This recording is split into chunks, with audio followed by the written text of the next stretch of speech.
Hi folks, Ricky Tang here. Now the VFR750 reveal video that I made last week got a lot more attention than I was expecting. I was expecting maybe 400 views at best.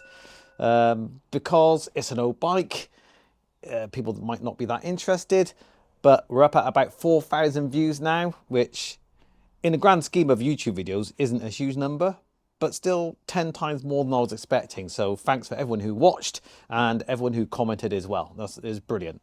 So I thought I'd give you a little update about the bike and see where we are at the moment. Now, the bike is wearing tubular handlebars. It's a mock-up basically, it's not finished. So it gives me a good riding position, I think. In fact, I might be able to show you. Give me a moment.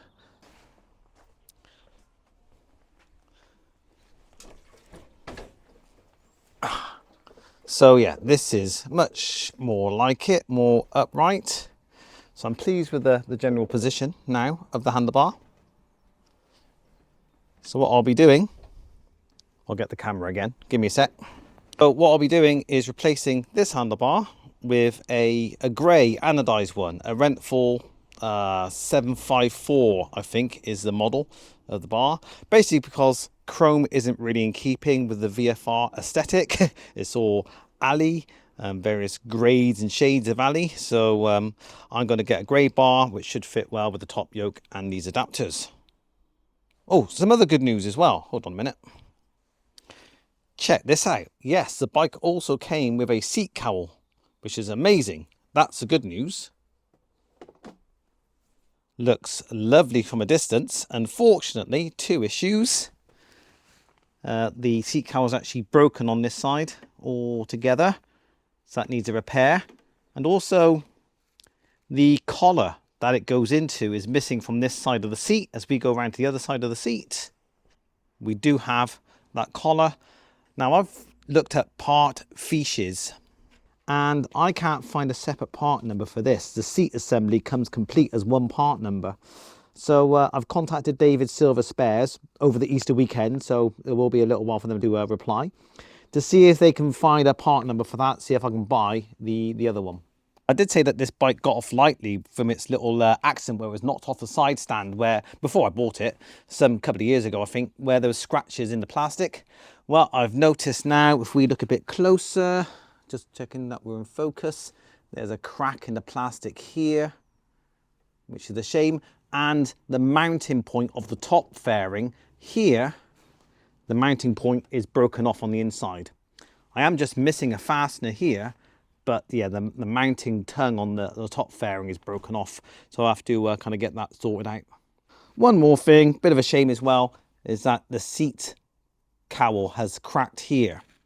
Now this model of motorbike, the FG to the FK, 86 to 89, they got quite a reputation for actually cracking here and on the other side.